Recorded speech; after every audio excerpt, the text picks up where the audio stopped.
Capture the passion. Welcome back to CPTP Season 4, Episode 1. Today we're going to have a conversation about social media and its influences. And today we have Mr. Brad Pearson, the OCMotivator. Brad, tell us about yourself. Well, thanks for having me, Jorge. When I got this message, I didn't know what to think. And normally, and it's not because I think I'm cool or anything, I just thought, I'm not going to do this. Like, I'm not going to go do a podcast thing. And then I went back to my core roots, which is say yes as much as you possibly can. If somebody asks you to do something for free in service to others that have yet to have traversed the path that you've already been on, Right. I think I have a moral obligation to do that.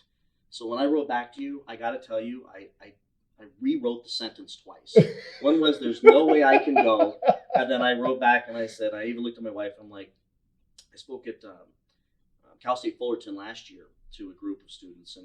And it was so rewarding to me to talk to people that have yet to have seen the scary, crazy world that I've lived in now at 53 years old. Seen it all, been through it all, lost everything, got it all back, and be able to influence their brains in a more positive way.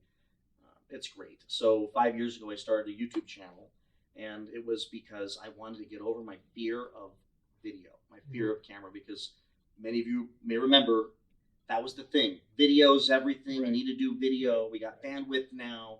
Do video. So we went from photos to everything, whether it's YouTube or Instagram, Reels, Short. I mean, all this stuff really went crazy. And my company decided, well, you're vice president of the company. You need to be on video. So I showed up to a meeting with a camera guy and a guy with headphones like this nice gentleman here, who, with all his equipment, that's just as scary as doctor's equipment and needles and stuff. And he says, okay, I'm going to ask you some questions, turn the camera on. And I sounded like a blithering idiot for about 30 minutes. I ended up setting down my Monster Energy drink that did not help at all. And I walked out of the room and I did not do video again. I told him, I am the decider in this company, and I am going to decide I'm not going to be on video. Do it. Because you take what otherwise is a very intelligent looking guy in live meetings and make me look like a complete blithering idiot to my whole company. So I'm going to avoid that. Same as golfing. I'm not going to go out there and break golf clubs and throw them over the lake because I suck at it. I'm going to own that horrible failure. My wife says, why don't you like to dance? Because I don't want anybody to call 911. I'm a horrible dancer. So I'm not going to do video. But after that, it came down to I failed at something. Right. I failed at something. And I was never afraid of anything. The devil himself could call me to a meeting and I would show up to wrestle him. But the video camera terrified me. So I picked it up and I got on camera when I bought my first Dodge Challenger. And it's horrible. It's still up. It's very old. It's 5 years old. I bought an impulse, bought a Dodge Challenger RT, and got my phone out. And I had the gimbal, had everything, thinking it'd make me a better videographer. Horrible video. Everything was just out of focus, too close, zoomed in. But I shot that video, and the video went really good. Yeah. Like, people were interested in the content. And at that point, I'm like, well, maybe I can make money doing this. I also started a second channel, which was going to be controversial. It was about, self-protection, home protection, that kind of things. And I realized YouTube's going to end that. Yeah. So I stopped doing that and did the car thing. I tried to do tech because I love nerdy tech stuff. I love all this stuff. I just don't want to be on this side of it usually. That's exactly what Eric said. Yeah, it's so cool. And I did some of those videos and nobody liked them. But then I went back and I did another Dodge video.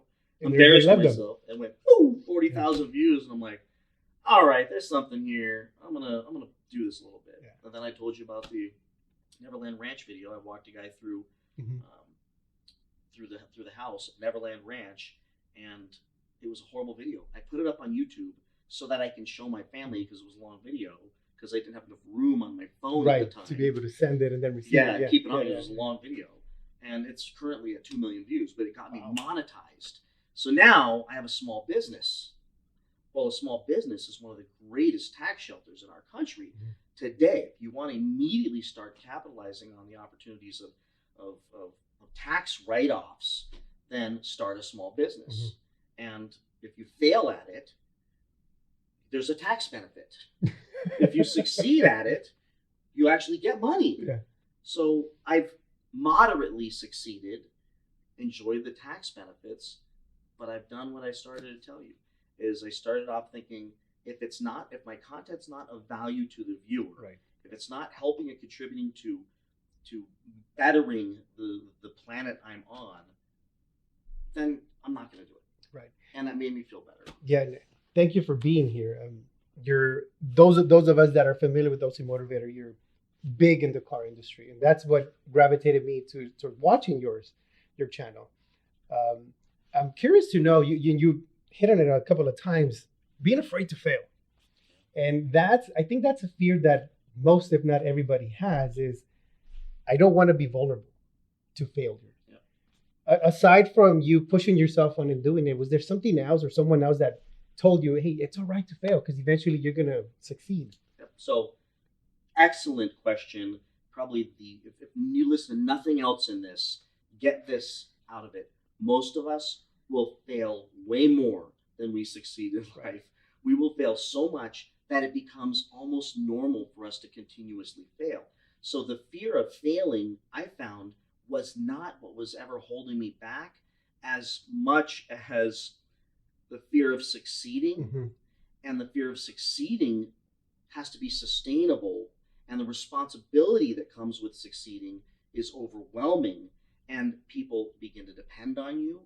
There's so much that comes with success, right, that it's terrifying. And there's also a feeling of loss, because the more you succeed, the less genuine your relationships become. Mm-hmm. You have more people trying to end your life for the wrong reasons. Right. People will hold you down because they don't want you to leave them behind. So they crap on your goals and your dreams. So that fear of success is, I'm going to go here, and as they say, it's lonely at the top. Well, the higher you get, the less real relationships you have.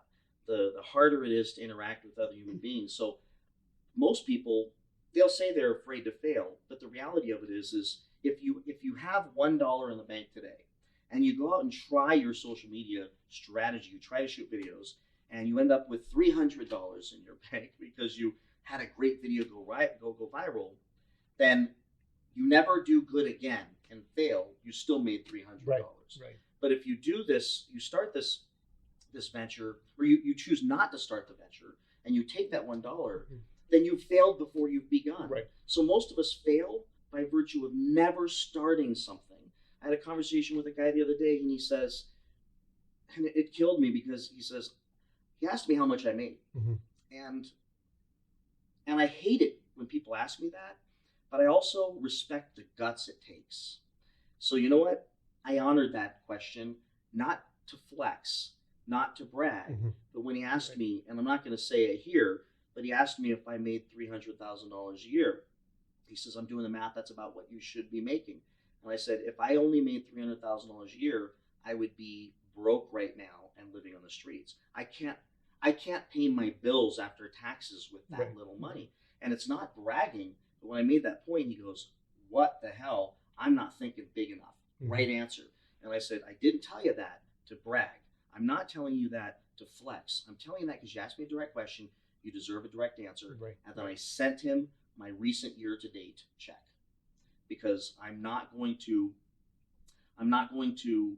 lie. I'm not going to fake it. Right. And I want to inspire him to know that it's real. I'm a plumber's son from Whittier who shouldn't be making anything. I mean, the world told us you don't deserve it. Right. You know, our family wasn't going to do it. So the reality of it is if you don't try it, then you've already failed before you get started. And there's a lot of people that I have many conversations with students at the college or university where it's like, well, my family didn't amount to anything. I come from nothing. I don't know how to get there. I can't see myself being that.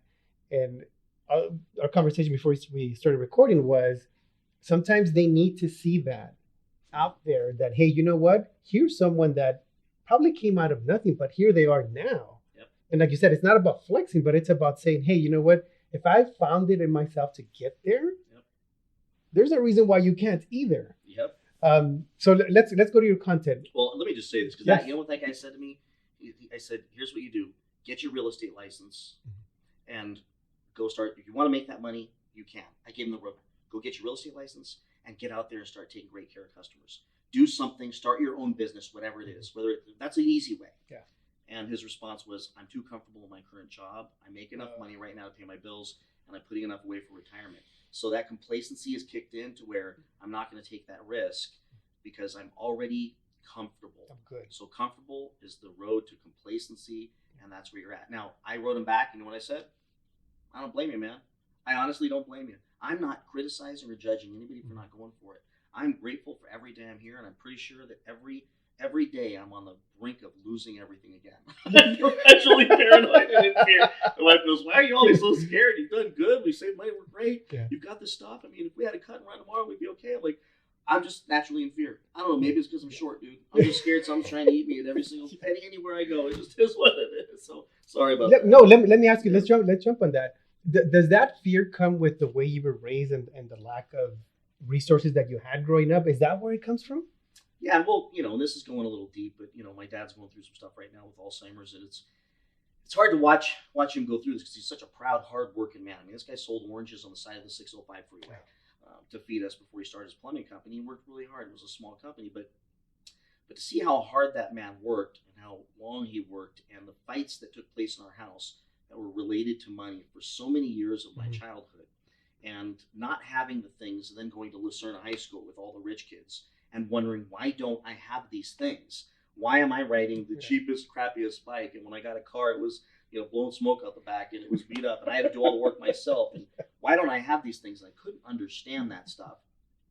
That it's funny because I tell the story that I would go to work with my dad on the summertime at the construction sites and do plumbing stuff, and it was hot in LA, 115 degrees heat. I'm just pouring sweat, and I would get in the pickup trucks, the work trucks, with men that were already filthy. Like to start the day, they were filthy. I'm like, did you clean up? Yes, I cleaned up. Like, how used to? Because it doesn't come off. Like, they work that hard. So I'd go out there and I'd work with them, and my dad's out there yelling at everybody. Do this, do that. He's yelling at us all. And I'm like, Dad, how do I become you? How do I become the guy that's yelling? And my dad's yelling because he needs a job done. He needs to get it done because that's how he's going to feed the family. So it's a lot of fear built into that anger that the thing not getting done. My dad says, well, you got to work like I did. You got to start a business. You got to take risk, and then you could be the owner of the company. And I'm like, okay, well, that's cool. And then an hour later, these guys show up in suits and ties, and they start yelling at my dad. And I'm like, who are those guys? How do I become them? How do I become those guys? Like, no one's yelling at you. You're the boss. But these guys showed up yelling at you.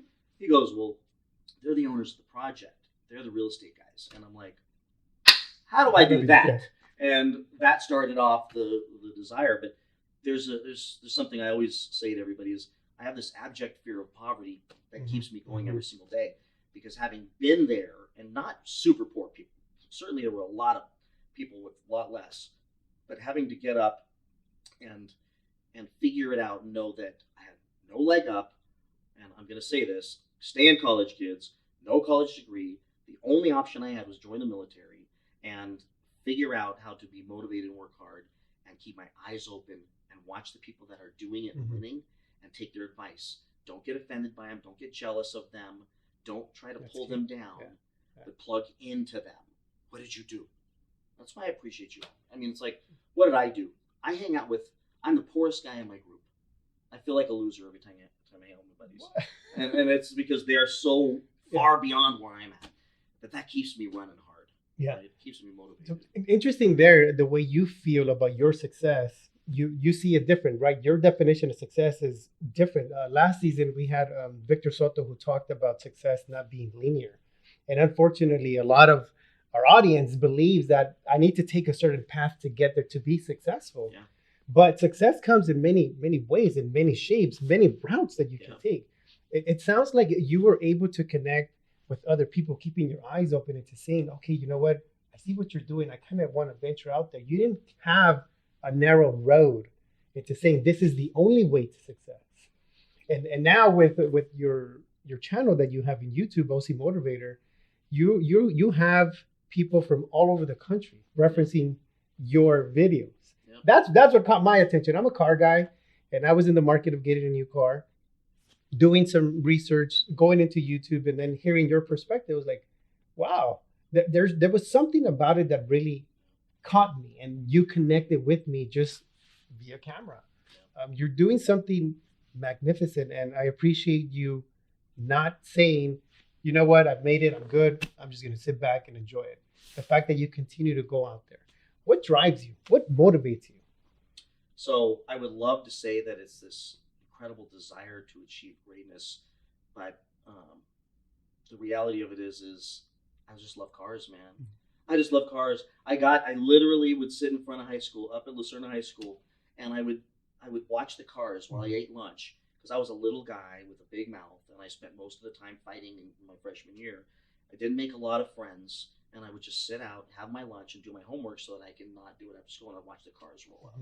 And I'd see the rich kids rolling up in their cool cars, and I'd see goofy cars but they're cool. Like the Pontiac Fiero back in the 80s was like looked like a Ferrari or a Lamborghini. It's like, man, I close my eyes and picture myself rolling up a '69 Camaro. Like that's really cool. Yeah. And the BMW E30s, at the time, and I would just, there was no internet. I just had to sit there and dream. So I'd buy the Auto Trader. I'd get the Auto Trader and the magazine, and I would look at pictures, the black and white pictures of the cars before I ever had a driver's license.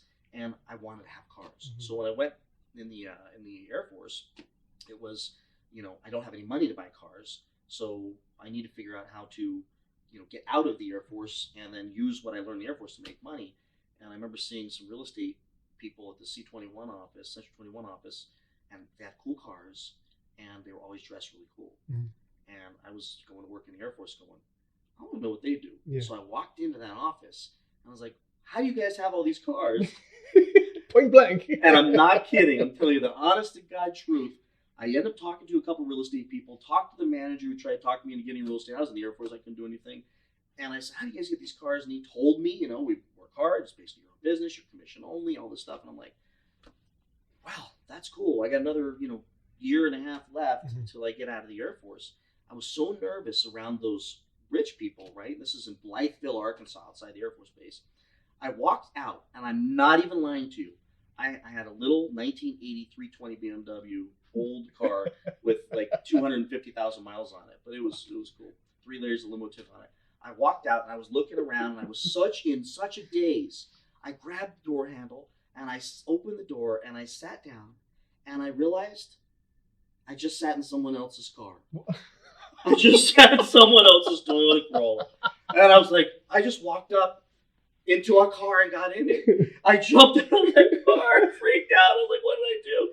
And I ran over to my car and I got in the car. I'm like, my head was in a daze. Like, that's how screwed up it was.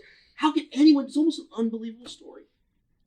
That next month, for the next little over a year, I bought a tie from Westbrook's clothing stores so that I would have a suit when I got out of the Air Force so that I could be a real estate guy and a businessman. I didn't own a suit. But there was a level of fear, level of desire to just succeed and get the cars I wanted. And it's so stupid because as soon as I made some money, it's the first thing I did with it. I bought a car. I came rolling up in a 7 Series BMW, living in my parents' house, 8 months out of the Air Force. And they're like, why don't you move out? I'm like, I don't know, I should have bought this car. I love the cars, man. I love the cars. And then I bought another one before I sold one. I bought the same exact car, just a short wheelbase. And then I had to park around the corner because I knew my mom would scream at me. She's like, you need to move out. You need it. And she saw it around the corner. She's like, there's one just like yours. Like, yeah, I don't know, who would buy another one just like that one? I have no idea. And she figured it out real quick because I'm walking down the street and I had to complain. But I just love the cars. So what motivates me is cars. But then you know what happens? Over time, you get a house and then you get a wife and you get a kid. Then you want them to have the things that they love. Yeah. So then you spoil the daylights out of them. And and then you don't want to give that stuff away. So then you work even harder. Even harder, yeah. Right? Because there's bigger cars. Yeah. There's more expensive cars. So yes, we'll get into those big expensive cars.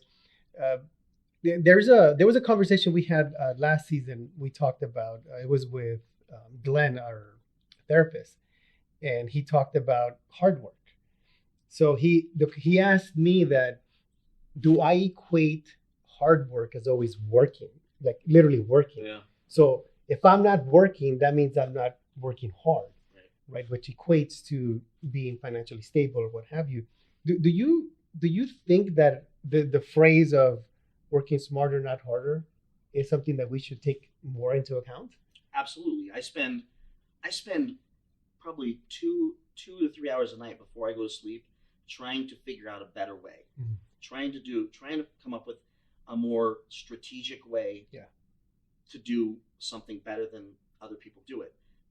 For two major reasons. One, I want to be a strong contributor to the organization I belong to. Mhm. So I think it's my job to continually bring them great ideas and strategies no one else is. Because everyone else in the workforce, most people are collecting their paycheck and doing what they're told. Right. I have an employee, great young guy, and he's going places, he's doing really good. And he told me the other day, I said, why did you agree to close this office? He said, well, that's what they told me I had to do.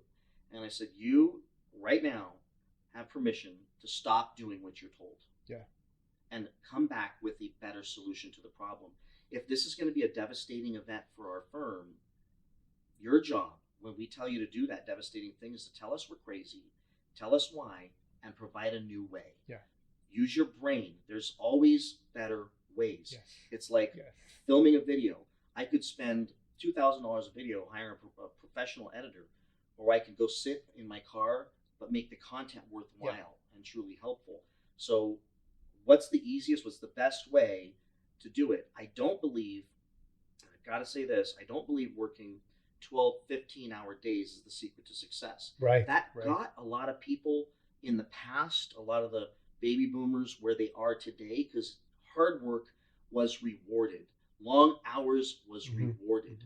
Today, intelligence, strategy is rewarded because things have gotten so incredibly complicated and twisted around now that just because you work 15 hours nowadays simply means that the company has to pay you more to do the same amount of work they're paying someone else to do. Yeah. So when you can figure out how to, and I tell everybody this to this day, in an 8-hour day, do as much as it takes the other guy to do in 12 hours, you become the most valuable employee because you figured out how to do it better.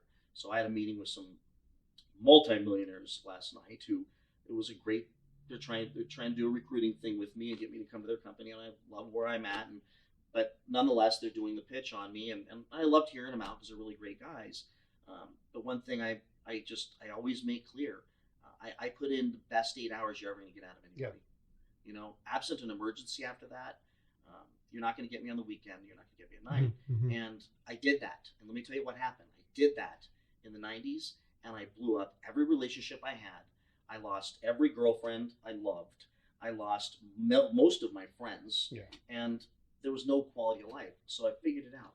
When I go to work, I work. And I kill it. And I try to think of better ways to do things and outperform everyone around me. You know, I think it goes back to what we were talking about earlier about not being afraid to fail and believing in yourself, trusting in yourself, thinking of ways of how to get better. I worked before working at Pacific Oaks Children's School. I'm a master teacher there.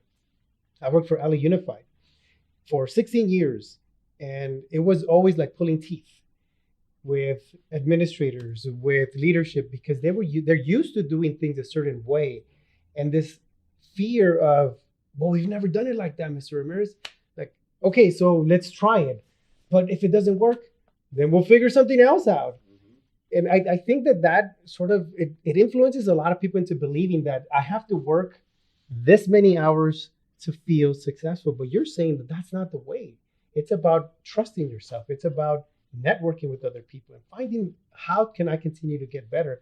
I really, really love that perspective that you have, that you bring in. And watching his videos, and if you guys don't believe me, check him out, OCMotivator.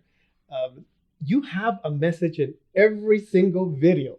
Whether it's don't pay the markups on the car, whether it's be pre-approved before you purchase a car, whether it's, hey, you know what? These are better resources available to us. Do you have a game plan, a strategy before you do these videos? Or is it more of like, you know what? I have an idea. I'm just going to go for it and see where it takes me? So on my phone, I have a notepad where I have video ideas. And once I come up with the idea, then I'll outline the idea. So rarely am I just winging it. It's happened before, and those sometimes end up being some of the greatest videos. But sometimes there's key points I don't want to forget. This last video I just did on, there's people in trouble right now not being able to make their bills, and I don't judge them. It happens to everybody. It happened to me. I fell on my face, and there were a lot of people going, "Well, you shouldn't have made that bad decision. You shouldn't have made this good decision. You shouldn't have done this. You shouldn't have done that. You shoulda, coulda, woulda." It's like, well, that's awesome, you genius. Where were you when I was making all those stupid mistakes? It's like, I'm not judging people. You're gonna fall on your face a few times. It's a beautiful thing about our country. You're gonna fall on your face. You're gonna get back up. So hopefully you have good people around you to dust you off. But in the video, I forgot to talk about one aspect. So when you watch this last video, you'll see that the lighting was different. And then in the middle of the video, there's like total different lighting. I did everything I could to fix it too. I mean, I'm like moving this way, doing this. I'm doing all this stuff. I can't get the damn lighting because I'm sitting in my car and the sun had gone down and it got darker. Then I moved the car backwards. I forgot to move it up, and it's just, you could tell it's different. But I had to slip that in there because I forgot a point that needed to be said in that video. Now, I might make $100 on that video. It's not like, but I already got. I think I've got a message right now in queue on an email of a kid that's currently, and I won't say his name, but he's $24,000 in debt, and he's in trouble, and he needs to solve this problem. Went through a divorce, and he's a young guy going through this stuff, and he needs help. I can't tell you, like, I'm going to do some crazy thing. I got 9 meetings today I'm going to go through. I've got one other large group I'm going to go speak with, and I can't wait to get back to this guy and help him through his situation. You know why? I didn't have anybody. In 2007, when I lost everything and I contemplated taking my own life, I figured I was worth so much more dead than alive that I could not put my budding young family, my baby 1-year-old daughter, through the disaster I got us into. And I literally decided, and my company was hearing about it, houses in foreclosure, agents, people are coming in saying, well, you're the vice president, you're losing your stuff, how are we supposed to be motivated by you? So you know what I did? I traveled to 10 offices. I did sales meetings on, start off with, I'm losing everything. And it's okay if you do too. We had 3 people who, prior to me doing that meeting, took their own lives. Fathers, husbands, good men that didn't know how to get through their tough situation. And I woke up, I'm going to go just tell everybody. I'm going to own it. I'm going to share it. So in my YouTube video, if I can help this kid through his thing, and I will, the answer to his problem is so easy that he sees it so close, he can't see the solution. Definitely. He's going to have a solution today. He's going to execute on it. He's going to come out the other end. And hopefully, one of these people I help end up hitting the lottery and come and hand me, I don't know, $10 million. I mean, it's a crazy strategy, but maybe it can happen. I got you. If I hit it, I got you. All right. They come back and do these. So my videos, I try to I used to put quotes in all my videos, and then the videos just got harder to fit those in because the intros are a pain in the neck to do. But somewhere they try to put some nuggets in there. Because you know why? And just talking about social media, please, if your people learn anything about social media, don't, like, I post some vapid content, some useless content. Sometimes it's just my car's in the driveway and things like that because other car lovers love them. And it comes off bragging and everything else. And I look back at those things and I'm like, that's not the best part of me. But the videos where I'm able to help people or get them to my channel to watch more of the videos where they get something out of it, man, there's some rewarding stuff out of it. I mean, there's some, I don't know what it is. It's like fulfilling in your soul. But I didn't have that. I didn't have it when I was losing everything. When I was losing everything, I went out and finally told everybody. And still, I had people judging me. Well, I can't believe you didn't know better. How did I know the mortgage meltdown was? I mean, I knew something was weird, but I didn't know it was going to get to me. I thought I was rich and it was never going to happen again. No, it was pretty bad. So one thing I've done is now I bought that cop car. And I dedicated the cop car to my friend who took his own life. And now I work really hard in front of people, but mostly behind the scenes, and helping men deal with this stuff so they don't see that as an option anymore. They don't see, taking their own life as an option anymore. So the channel has given me an audience. So back to social media. Once you have an audience, yes, you can monetize that audience. I don't make a ton of money. I only have 59,000 subscribers. But what you can do is you can use that audience for all kinds of things. I say use it for good. Don't post vapid content where it's just, look how cool I am, even though it's all fake. Yeah. You're buried in debt up to your eyeballs, and you just are telling everybody how cool you are, and you want more people to watch you so that they feel crappy about your life. I'd say that's, I don't know, 50% of YouTube. Yeah, but I was going to say that there's a lot of content out there that's questionable. Being in the education field, there's a lot of content that I've seen where they use children to prove a point, and it's so frustrating to see that. In one of the conversation in the college class over the summer, we had about social media having this sense of being toxic, and that's pretty much that's what drives content in social media. I'm curious to know, what's your perspective? Do you think social media is trash? I think there's a heavy level of toxicity for people who can't filter through it. And sadly, the vast majority of people have not had the proper education or training or even insight shared with them that they need to not believe everything they see. Remember, we were raised and we've been told, well, I'll believe it when I see it. One of the greatest quotes ever, I'll believe it when I see it. Well, the problem is now we get to see it and it's fake. It's not believable, but it makes them believe I'm not going to do good enough. I'm never going to be able to be as good as that person. When that person is literally one bad day or demonetization from YouTube from literally losing everything and being on the streets. So not believing 90% of what you see online and 90% of what they say is probably the best way to go into social media. The fakers, I mean, I saw that funny meme the other day about the private jet that the guy rents out to influencers to make them look so rich. And oh yes, you see that thing? I'm like, I don't even know if it was real or not. I'm like, I believe it though. I did see that. Full of crap, and everybody's like, look at this new Rolls Royce I bought, and it's rented. Look at this new house I bought. It wasn't even their house. I mean, but I see it, and I'm like, wow, boy, did I really screw up. So when people go, why'd you get in YouTube? Did you want to be the strat man? Did you want to? Man, I got in YouTube at like 48 years old. I knew I'm not going to be strat. Like, no one's going to go, look at that skinny, handsome young man. We could be like him one day. Like, if I hadn't made it by 48, they're thinking, what a loser doing YouTube. I'm doing it because I want to get comfortable from the camera and happen to be able to help people. And yeah, it gives me a small business. I make a couple grand a month that goes towards my car hobby, and I enjoy it. And my daughter's doing it too, but I have to do that with her. I have a 16-year-old daughter. And I tell her also, don't believe any of this crap. They're all lying. But I really love watching this guy, and I watch him. Watch him. You can't believe anything you see on TV. Think about it. If you watch, this is important, if you watch MSNBC for an hour, and then you watch Fox for an hour, you're going to hate everyone in the world. You're going to hate everyone in the world. But what's really sad is if you only watch one, you're going to hate all the other 50% people on the planet for no reason. So how about this? Don't believe any of them and come up with your own ideas and ask, like you're doing today with this. Ask as many questions as you can. Be the most curious person in the world. And that was me. Can you tell me how you guys did this? How did you buy this money? I saw a guy in a Cadillac, a fancy Cadillac thing, back when I was, before I got into real estate. When I got here first, I was going to get into real estate. But I said, how did you get that car? And he's got Rolex, all this stuff, a little gaudy.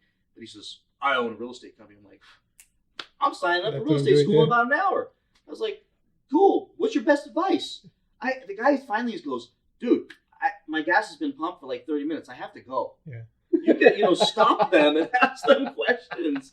Ask them questions. I want to know, how did you get this? How much did that watch cost? Like, I'm asking the craziest questions. All these questions. And what I appreciate the fact is that you're using a platform that can reach people worldwide. And this is going to be as long as the internet's out there, and the internet's not going anywhere. Nope. Right? So you use this platform that you have to influence people, give them a sense of direction, give them some advice that's meaningful to them, that's going to benefit them. Because like you said, growing up, you didn't have that. So you're pretty much like a mentor to so many people out there, and you don't even know it. But it's crazy when I get a 19-year-old kid telling me he wants to be like me. Because there's a lot of times in my life I don't want to be like me. I'm like, bro, I don't know, man. I mean, I'm a tortured brain. I mean, my brain's going all the time. I'm always thinking. I drive my wife crazy. I mean, I have a full-time executive position at a company. I oversee 3,000 people, 33 offices, and I'm on the road all the time doing that. And as soon as I get done with that, boom, I'm doing some YouTube stuff. I'm doing car things with my daughter on the weekends. And my wife's like, we're going to the desert for the weekend because I haven't seen you in 3 weeks. I'm like, oh my God, I don't want to screw this up because my wife's, I don't know, you've seen her on the videos. Yeah. She's way hotter than I could have ever imagined getting a girl like that. So, it's juggling all this stuff. It's incredible. But this kid says, I want to be like you. And I'm like, that's not a horrible thing, I don't think. I have a beautiful wife I've been married to. I've been together for 17 years. An amazing daughter that's great grades. And she's going to go to college. Yeah. She's also going to do social media, and she's going to be real. She's going to go follow her, Car Girl Kendall. She's going to be real. She's going to be honest, and I'm happy. Mm-hmm. But you know when I really got happy? When I really achieved final happiness wasn't when my daughter was born. It was a big deal. Not even when I got married to the hottest girl on the planet. It's when I brought that damn Lamborghini home, brother. When that thing came home, like, I'm good. Take me now. Just kidding, everybody. That was a beautiful day. I'm like, yes. Like everything can go sideways from here. I've had it, man. For like the day I got it, I yelled, screamed, I go, honey, come downstairs. And she comes downstairs, she's like, what? There's a Lamborghini in the garage. And then like the next day, I'm like, Jamie. She comes down, she's what's going on? It's still there. You're an idiot. Like, what was her response when you pulled up in it? When she realized it was yours. You know why she was happy for me? Because she knew I always wanted one. I finally said, one of my closest friends took his own life. And that's what really messed my head up. I'm like, man, I told my wife, I said, someday I want to get this car. And I'm looking online. She goes, when's someday? Yeah. I mean, why isn't today someday? Yeah. I mean, it's not like you can't afford it. When's someday? And I'm like, all I see here is you giving me permission. That's profound what you're saying, but you're saying I can do it. So let's go, man. Yeah. And she was on my side. She knew that this was something, and as she says, it's going to make my heart happy. Yeah. And while it's irresponsible and there's zero reason to own a Lamborghini, there's zero reason. It's uncomfortable. It's noisy. It's expensive. When it breaks, you have to mortgage your house.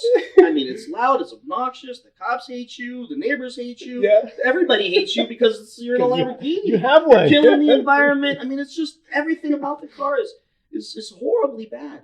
But when you go back to being a 12 or 13-year-old kid with a Hot Wheel and you're going vroom, vroom, you go right back to being that kid again and you get behind the wheel of that thing. So she was so happy for me.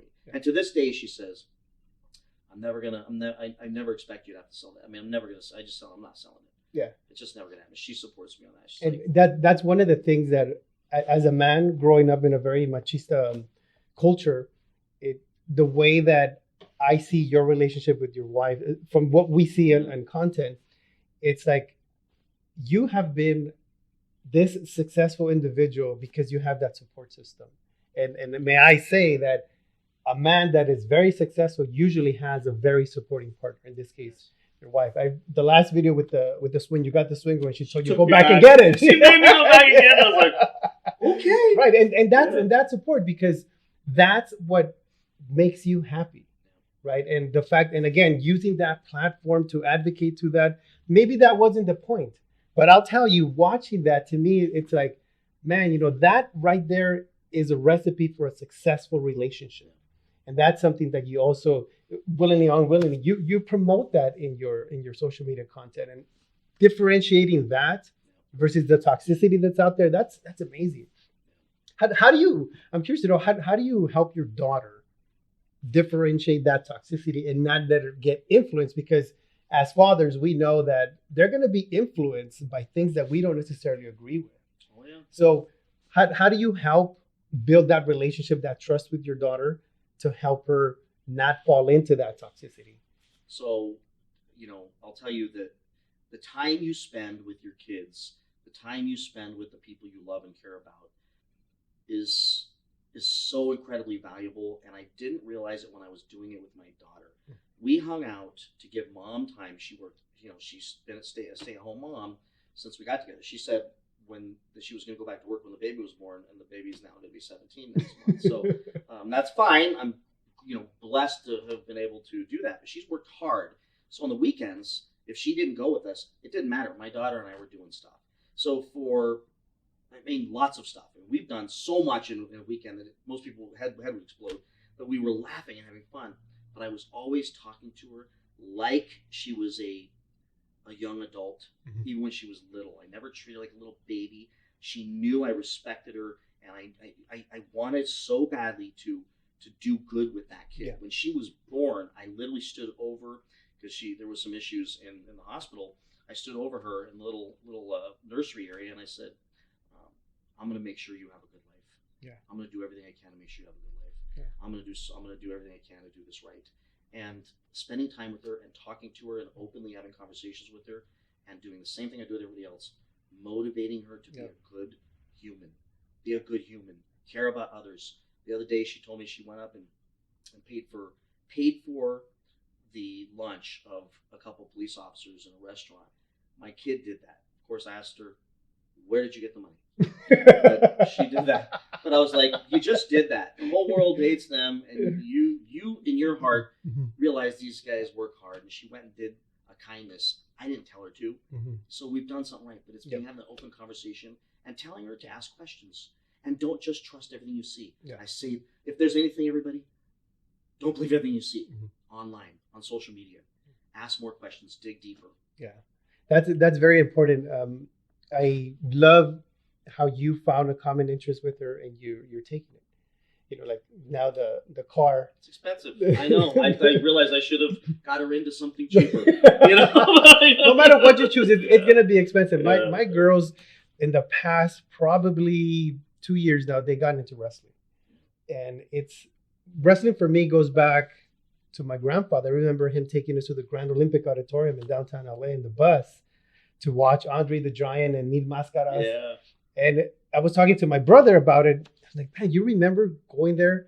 A couple of months ago, I took my girls to WrestleMania. That was expensive too. Yeah. But the time spent with them, where my older one told me when Cody Rhodes came out, and I stood up and I'm chanting with them and I'm cheering for him, and she's like, it's like watching you when you were a kid.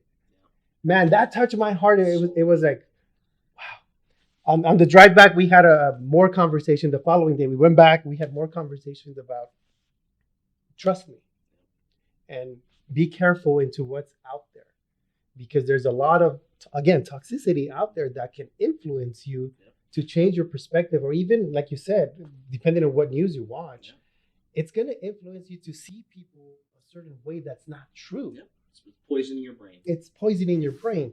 So as the OCMotivator, what would be your best advice that you could give to our audience in regards to social media? Never fall victim to hubris. Never get to a place to where you think you're better than anyone else, better than everyone else. Because as soon as you get there, the world will take you down, and they'll take you down violently, as it did me back in 2007. And give more than you get. And I said it when I started my video in my car on the way down here, is the more I give freely of my knowledge and help and support of others, somehow the world brings it right back to me. And it brings it back to me tenfold. And I'm beyond grateful and sometimes shocked that I get to live the life I live with the people I have in my life. So value your relationships, question everything, because the narrative being sold to us on social media and TV nowadays is very heavily constructed to make us think the way the world wants us to think. Yeah. We need to think for ourselves. If we can get back to doing that again, we'll have better relationships, we'll be more successful, and we'll make the world a better place. Oh, amazing. Wow. Great conversation. Appreciate your time. Appreciate your knowledge, sharing it all with us. On the comment section, we're going to drop your social media accounts so people can follow you. Continue listening to this amazing motivation that you have for us. From all of us, CPTP, thank you so much. And until the next one, everyone, stay safe. Thanks, man. Capture the passion.